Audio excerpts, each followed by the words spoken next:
Buenos días, mi nombre es Andrés Delgado Montoya, yo soy residente de urología de la Universidad CES y voy a presentar el tema de hidronefrosis a cargo del docente responsable, el doctor John Freddy Nieto.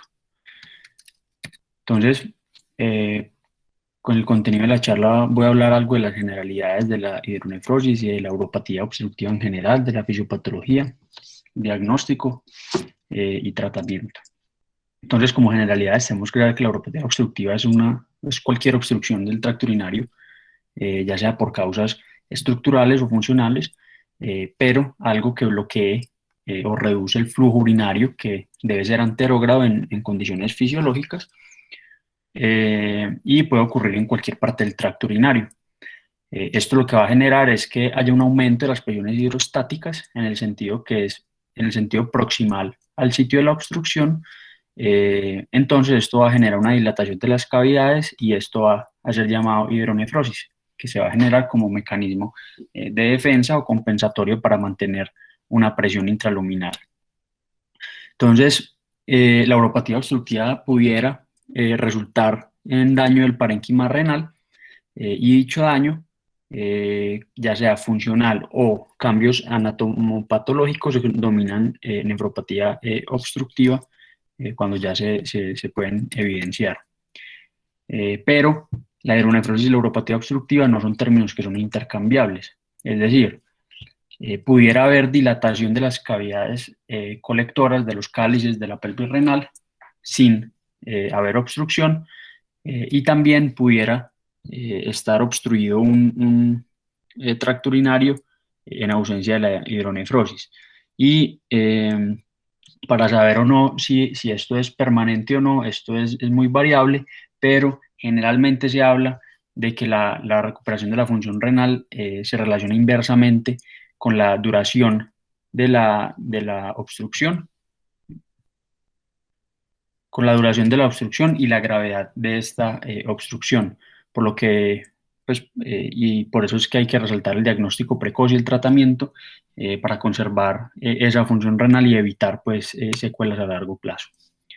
Entonces, epidemiológicamente, cuando hablamos de hidronefrosis y de uropatía obstructiva como tal, entonces vemos que es difícil los estudios poblacionales, pues los estudios poblacionales son pequeños de muestra, y depende su incidencia y su prevalencia, depende de múltiples factores. Entonces, depende de la población estudiada, varía en cuanto a la patología concurrente o la patología de base que me llevó a la hidronefrosis, varía dependiendo del sexo y de la edad.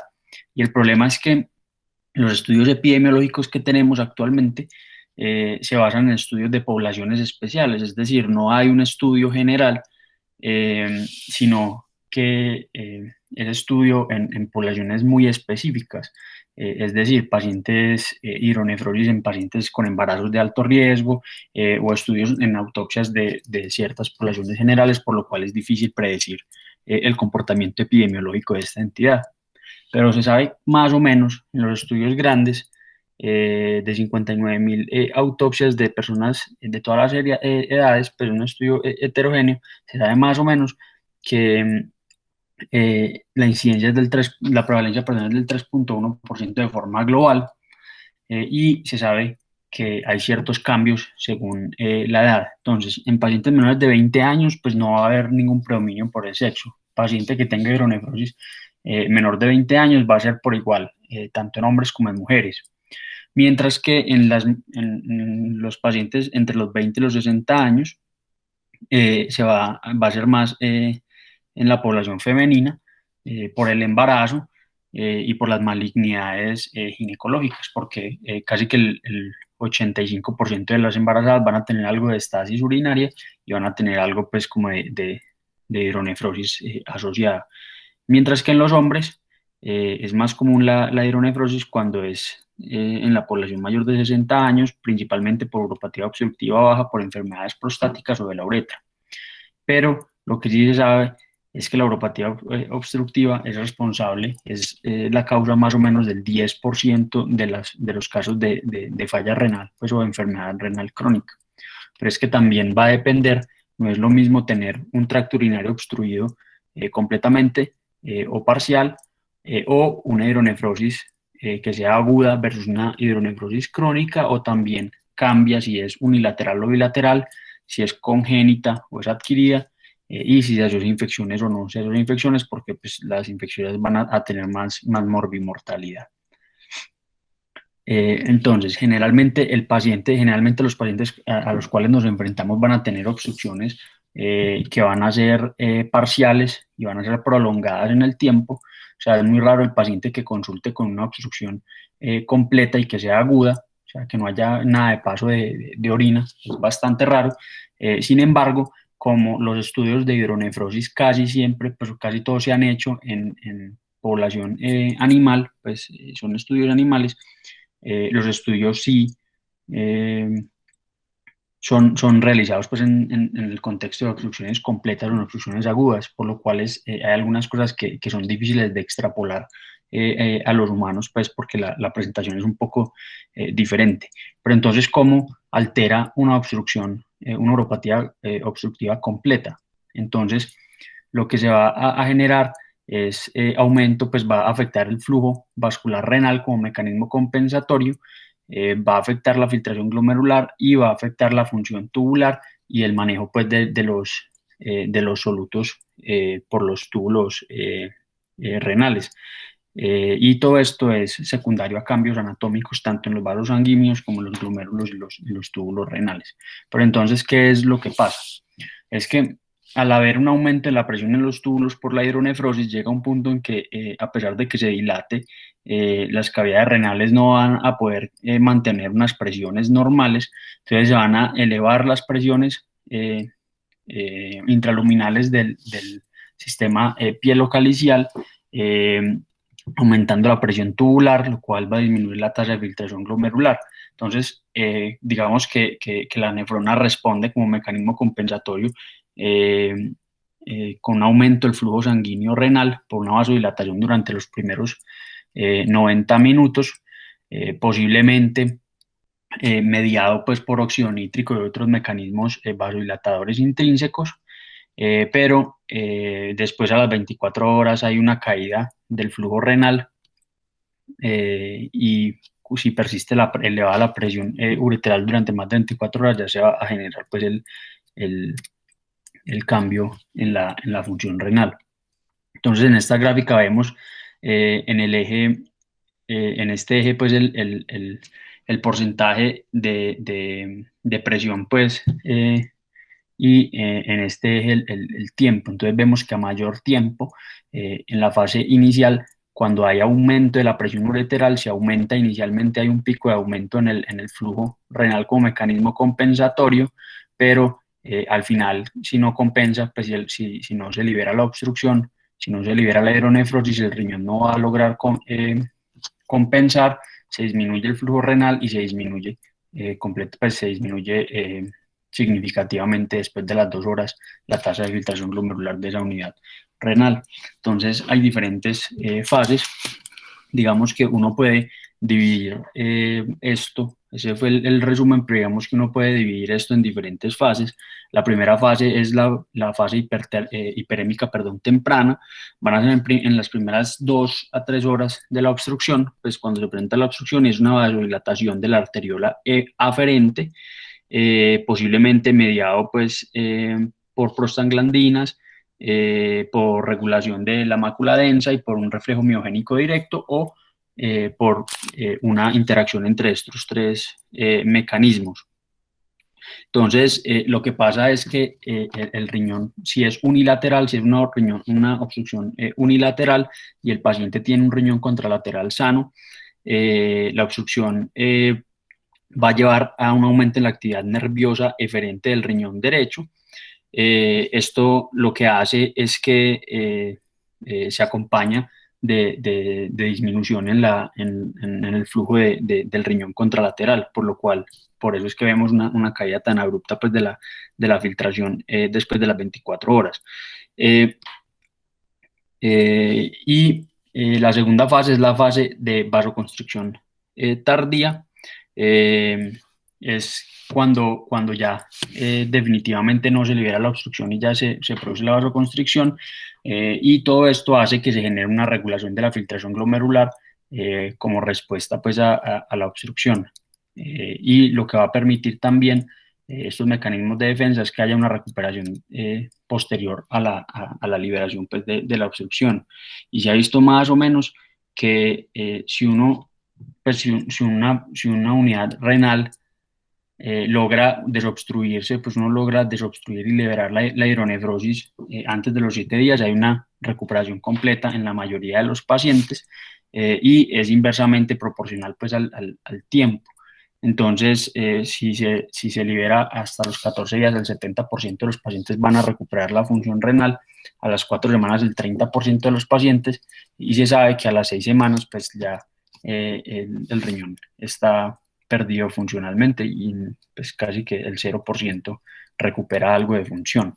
Pero entonces este es como el resumen de lo que pasa en los flujos sanguíneos y en las tasas de filtración glomerular. Cuando es unilateral, lo que hay que saber es que la presión ureteral que es elevada, está elevada inicialmente por mecanismos nerviosos en ese riñón. Al final pues va a terminar cayendo justo junto con la tasa de filtración glomerular y el flujo renal, mientras que si es bilateral, no hay cómo compensar porque no hay riñón contralateral que compense, entonces las presiones van a estar altas todo el tiempo, así se disminuye el flujo renal y así disminuye la tasa de filtración glomerular, pero la presión sigue estando elevada cuando es bilateral. Entonces, la hidronefrosis pues es el efecto neto de la presión del glomérulo cuando hay aumento, cuando es sometido a aumento en la presión intraluminal, entonces genera esa dilatación y genera todos estos cambios que ya les hablé y se ve así un riñón pues hidronefrótico. Entonces esto genera cambios en el sistema pielocalicial y genera un aplanamiento de las papilas renales pues en la imagen. Pero entonces esto lleva, pues todos estos cambios, este aumento, lleva a apoptosis, a isquemia tubular. Esto va a generar dilatación de tubular, va a generar atrofia del parénquima renal y esta atrofia va a terminar en una fibrosis del epitelio tubular y en una pérdida, pues por eso es que se genera la pérdida irreversible después de cierto tiempo. Eh, el parénquima se va a infiltrar por células inflamatorias y esto va a perpetuar el daño en el tiempo porque va a ir reemplazando el parénquima renal por inflamación y, como les digo, depende del tiempo. También hay formas de liberación de la presión renal fisiológicas y es que el cuerpo se trata de defender, hay mecanismos de defensa y hay dos principales. El agudo es cuando se genera una obstrucción completa y en el periodo agudo lo que se hace para liberar la presión renal es que si se aumenta mucho súbitamente la presión intratubular, lo que hace es que se va a romper por el sistema colector por el punto más débil, que generalmente es el fornix del cáliz, pues a nivel del infundíbulo, lo que va a generar un urinoma, pues como se ve en la imagen, se ve el riñón con todo este líquido adyacente, todo este líquido retroperitoneal que desplaza hacia anterior el riñón derecho, posiblemente por un urinoma, y eso es una forma de liberar pues, la hidronefrosis. Y si es una hidronefrosis crónica, pues también puede haber algo de absorción en el sistema venoso y algo de reflujo pues, pielovenoso, por lo que se pudiera pues, también absorber cierto tipo de pues se pudiera absorber también cierto tipo de sustancias y eso también aumenta la creatinina. Entonces, eh, también van a haber unos cambios macroscópicos pues, a nivel del riñón. Digamos que a las 42 horas ya se empiezan a ver macroscópicamente si cogiéramos esos riñones y los palpáramos y los tuviéramos pues como en la mano, podríamos notar ciertos cambios macroscópicos a las 42 horas.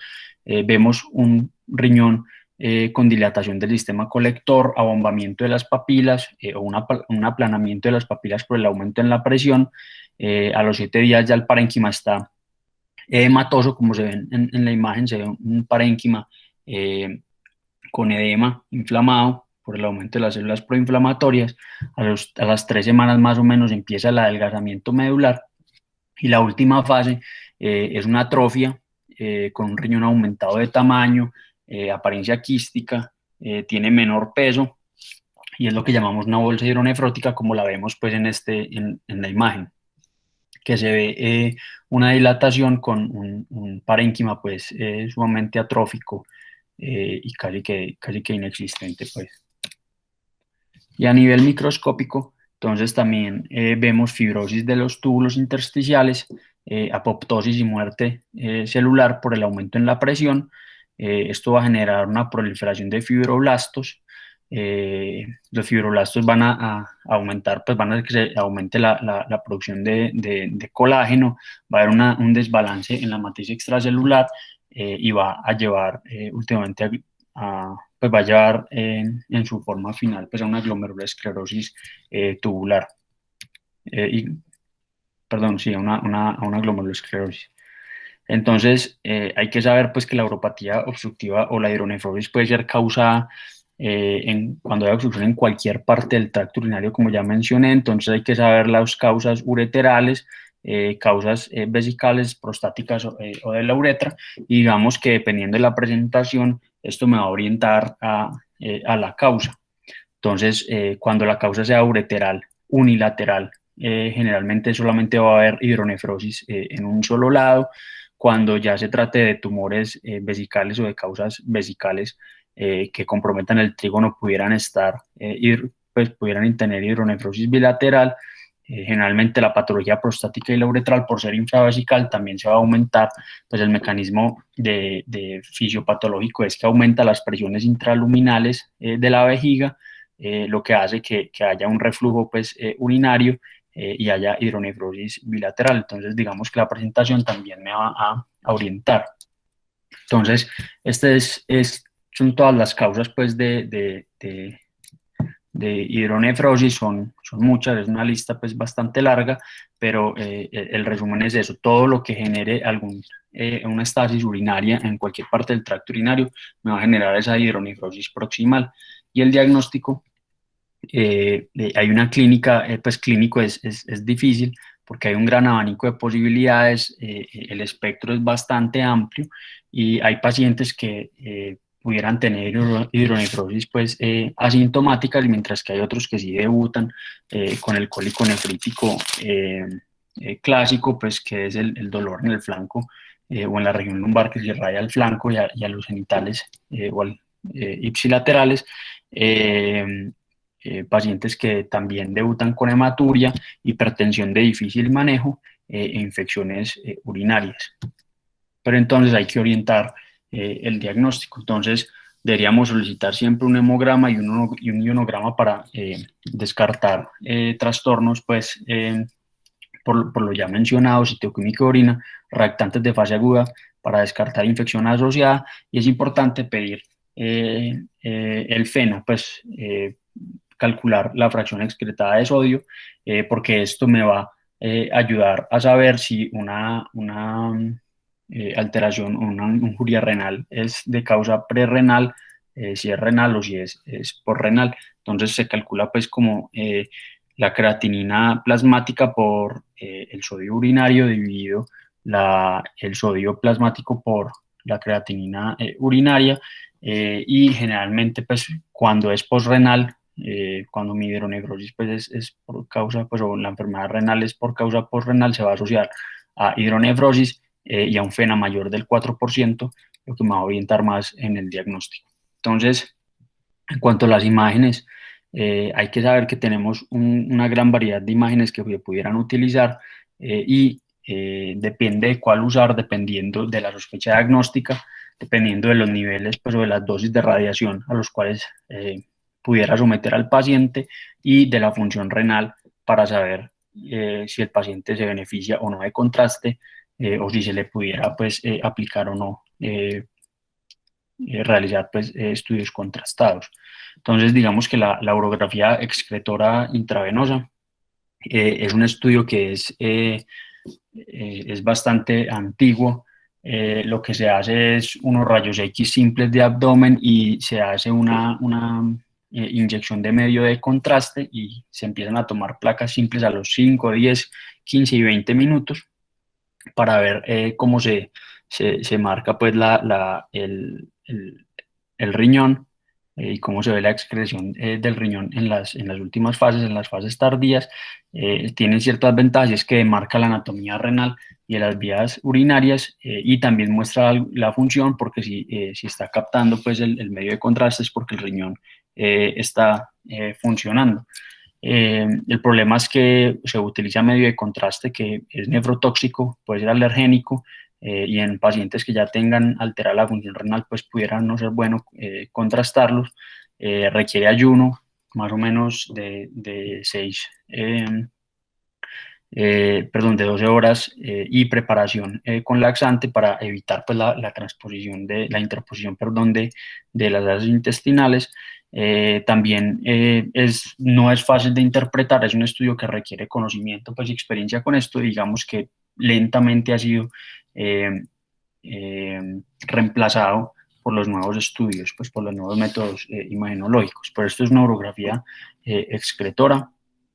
Eh, una urografía intravenosa, entonces está la fase simple, vemos cómo empieza a captar el medio de contraste y vemos, por ejemplo, una hidronefrosis, un paciente con un riñón hidronefrótico, pues como se ve en la imagen.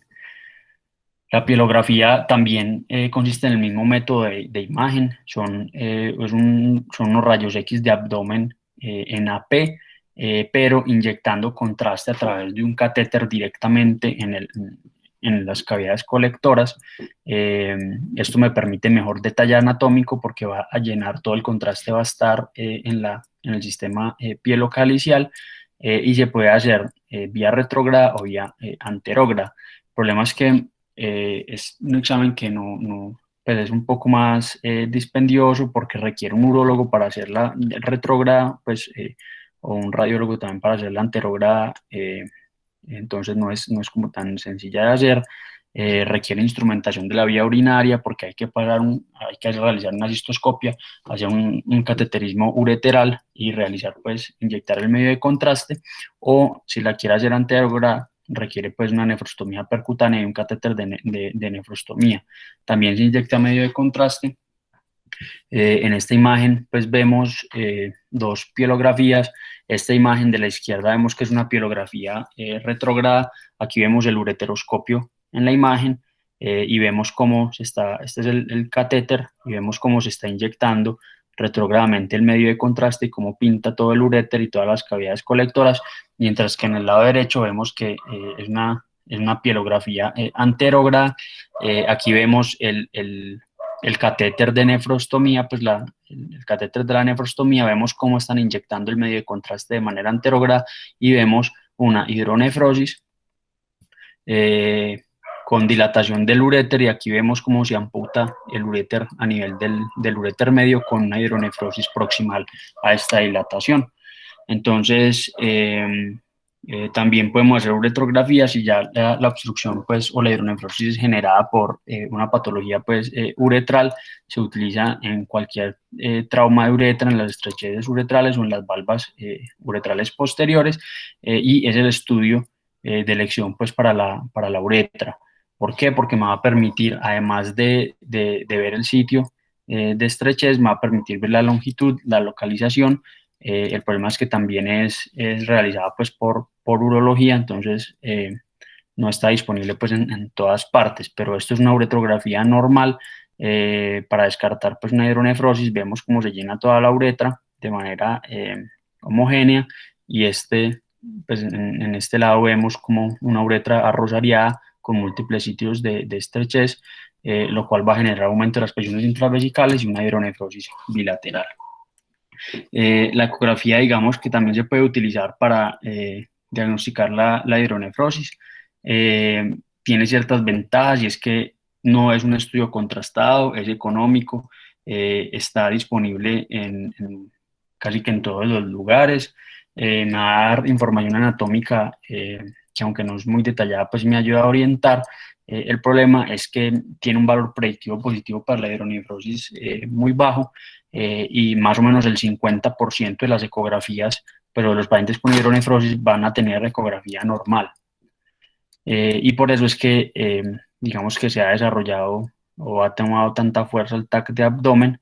El TAC de abdomen, digamos que también es un espectro muy amplio de imágenes, todos con el mismo principio, pero hay diferentes cambios.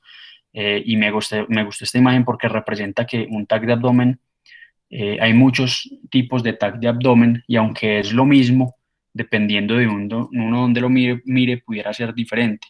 Entonces, o de uno como lo pida. Entonces, por ejemplo, este es un urotac.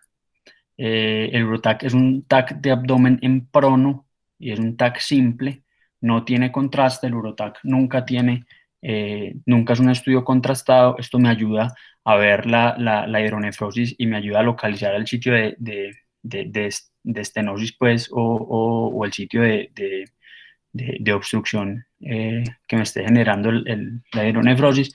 Es buena para ver cálculos cuando sospecho que la hidronefrosis sea por una enfermedad litiásica, como se ve pues en la imagen. Ya si quiero otros tipos de tomografías, está la tomografía de abdomen contrastada. Por ejemplo, esta es muy útil para ver tumores, para ver compresión extrínseca como causa de la hidronefrosis. Por ejemplo, esto es una fase arterial. Vemos como la aorta, pues como está todo el contraste en la aorta. Este es el tronco cefálico, y aquí se ve cómo los riñones captan el medio de contraste, y se ve pues la fase cortical, se ve la corteza de ambos riñones muy bien porque es la fase contrastada. Y la fase tardía eh, es 15 minutos después, y es como esos riñones están eliminando o están excretando ese medio de contraste que tomaron, pero que captaron.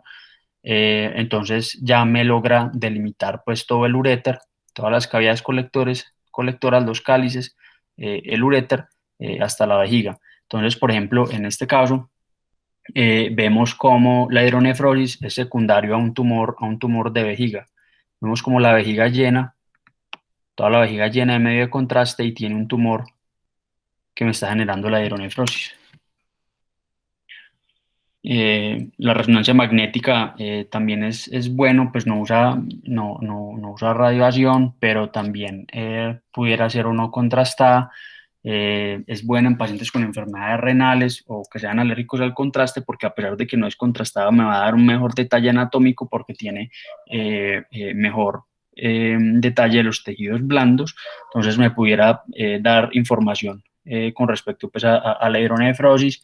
El problema es que es más costosa, es más difícil de realizar que la tomografía, es más difícil su interpretación, y en realidad pues tiene pocas ventajas sobre la tomografía en las patologías urológicas, a no ser que el paciente pues tenga una enfermedad renal.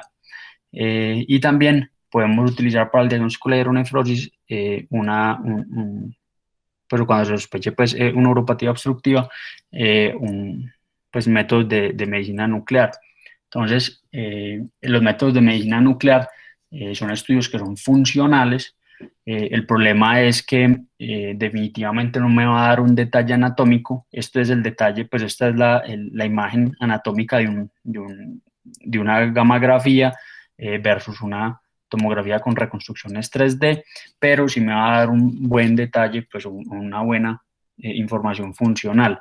Y aquí me voy a devolver un poco a unos principios básicos de fisiología renal para entender cómo funciona un renograma para una uropatía obstructiva. Y hay que recordar que más o menos el riñón tiene, pues le llega el 20% del gasto cardíaco. Eso equivale más o menos a 900 mililitros por minuto de flujo sanguíneo renal.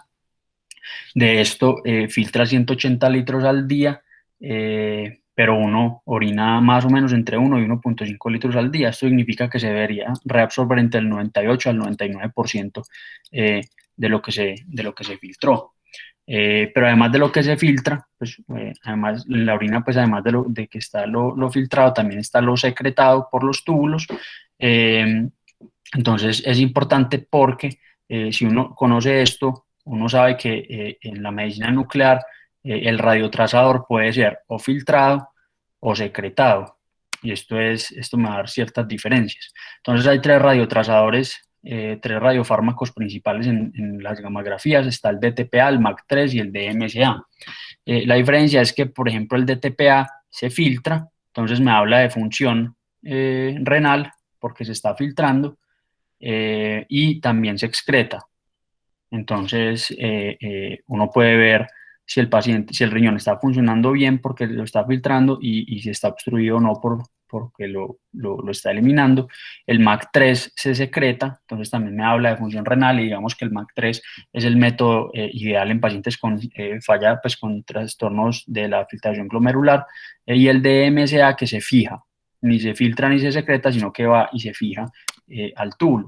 Entonces, esto es importante en el estudio de la uropatía obstructiva, porque si pido una gammagrafía con DTPA, significa que esto se va a filtrar, el 90% se filtran en las 4 horas, pero además hay un concepto que es el T medio, que es el tiempo en el que el riñón logra eh, eliminar la mitad de ese radiofármaco, y esto me va a hablar de si el paciente está obstruido o no. Entonces, digamos que es un estudio que es bastante útil en la hidronefrosis, porque también hay pacientes que tienen o que han tenido algún antecedente de una cirugía pues, urológica en el tracto urinario, entonces van a quedar con algo de hidronefrosis residual, pero no se sabe si es o no clínicamente significativo o si es relevante, o si es relevante pues clínicamente. Entonces lo que se hace es que se pide un renograma y se ve el tiempo medio de excreción. Entonces si el tiempo medio es menor de 10 minutos, pues definitivamente es un paciente que no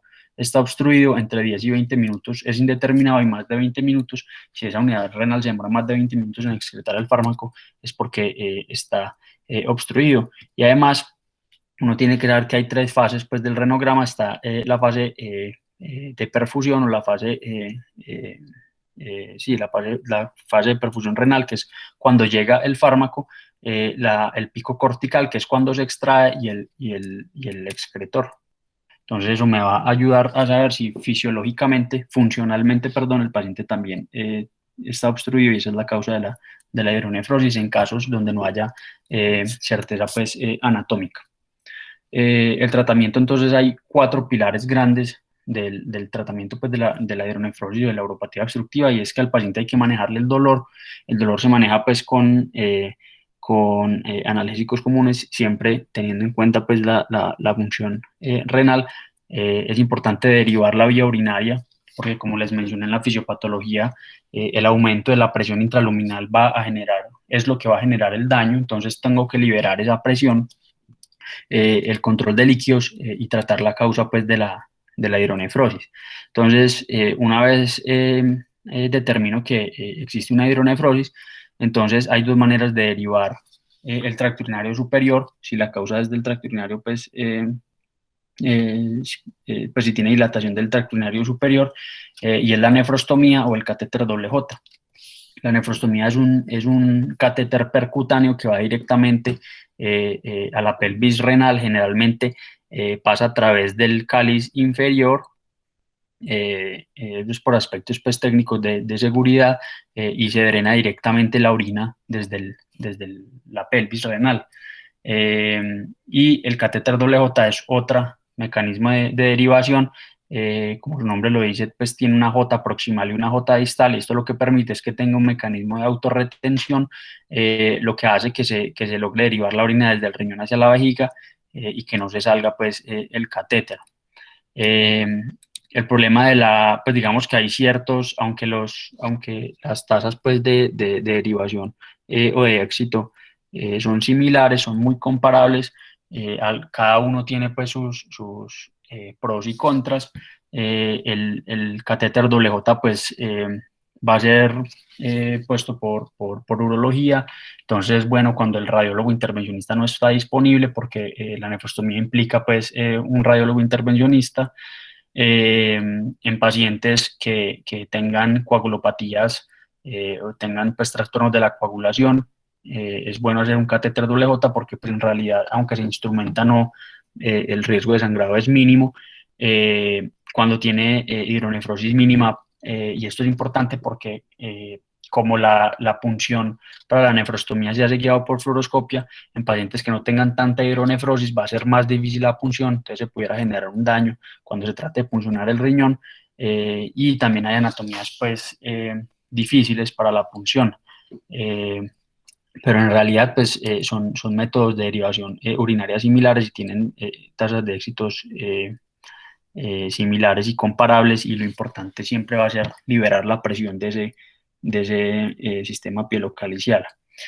Cuando ya la hidronefrosis es secundaria a una causa del tracto urinario inferior, una obstrucción del tracto urinario inferior, hay dos tipos de derivación también urinaria, y es la sonda vesical. La sonda vesical, que es un método que es muy reproducible, es fácil, en todas partes pues hay sondas vesicales, pero si definitivamente no se logra paso de una sonda vesical, la orina, eh, pues uno tiene que derivar la vía urinaria, así no logre pasar la sonda, entonces debería hacer una cistostomía. La cistostomía es la colocación de una sonda directamente hacia la pared anterior de la vejiga. Eh, digamos que es un método seguro, es un método de elección en pacientes que vayan a ser portadores de sonda durante más de 3 meses, en el contexto de pacientes con movilidad reducida, con capacidad pues, motora reducida, y me logra pues disminuir la presión intravesical de una manera muy, muy efectiva. El problema es que cuando ya se deriva al paciente, digamos que hasta el 50% de estos pacientes van a tener una diuresis posobstructiva. La diuresis posobstructiva se define como más de 200 mililitros por hora por más de 2 o 3 horas, o más de 3 litros en 24 horas. Y esto se genera porque cuando se resuelve la obstrucción pudiera dar lugar a una natriuresis y una diuresis con pérdida de potasio, fosfato, entre otros. Esto ocurre solamente en obstrucciones bilaterales o en la desobstrucción pues, de un riñón único, y es porque se pierden esos mecanismos compensadores de los que hablé al comienzo. Los mecanismos implicados posiblemente sea un daño intrínseco en la reabsorción tubular de sal, en los solutos y en el agua, lo que asociado pues a una expansión de volumen pues en el túbulo, lo que va a acumular pues solutos durante ese tiempo que estuvo obstruido, y cuando se libere genera una liberación pues osmótica, asociado pues de aumento en la natriuresis. Entonces lo que va a generar esto es una pérdida de electrolitos, eh, por lo que se debe saber pues que el reposición del volumen debe depender pues de la depresión, tanto de la depresión del volumen como el trastorno de la osmolaridad, perdón. Y hay que conocer esto porque una reposición excesiva pudiera prolongar el daño, porque es un paciente que está en un estado de natriuresis, y si le pongo más, si le repongo más de lo que requiere, me lo va a aumentar pues la diuresis. Entonces se debe calcular más o menos como una reposición 1 a 1, sumando pues teniendo en cuenta las pérdidas insensibles, y se puede seguir pues con la concentración urinaria. Entonces lo que necesitamos es que el túbulo empiece a concentrar otra vez orina, porque eso es lo que se ha perdido, es básicamente la capacidad para la concentración urinaria. Entonces, si está con densidades menores de 1000, de 1.010, es que no está concentrando, y se debe seguir más o menos hasta que estén en densidades mayores de 1.020. Entonces, en los pacientes, digamos que el tratamiento no está bien establecido, puede cambiar pues dependiendo de donde uno lo lee, pero se sabe que el paciente normovolémico, el paciente que sea normovolémico, se debe cuantificar la diuresis cada 3 horas y compensar el 100% en las primeras 24 horas, teniendo en cuenta también las pérdidas insensibles. El segundo día reponer el 75% de las pérdidas, y el tercer día reponer el 50% cuando se piensa reponer líquido, porque pues también hay unas diuresis posobstructivas que son autolimitadas. Generalmente duran varios días, máximo, pero hasta una semana, aunque hay casos raros que pudieran persistir meses. Eh, El problema de esto es que se van a agotar las reservas de sodio, de potasio, de cloro y de bicarbonato, así como de cationes pues, divalentes y de fosfato. Entonces, esta reposición de volumen o de agua libre es apropiada solamente cuando las pérdidas de sal eh, resultan en la depresión del volumen o en la trastornos en la osmolaridad. Mientras que si el paciente tiene otro trastorno de la osmolaridad, pero ya está sobrecargado de sodio, se debería reponer pues menos, no al 100%, sino más o menos el 75, 50 o 30% en el primer día, dependiendo pues de la osmolaridad del paciente. Y en el paciente deshidratado antes se debería reponer más. Entonces, no el 100% de las pérdidas insensibles con la diuresis, sino aumentar la reposición.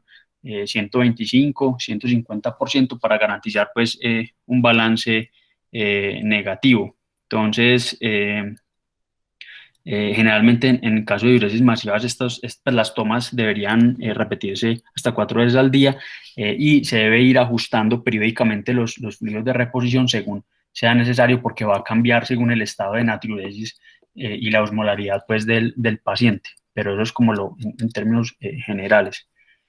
Eh, Muchas gracias por la atención.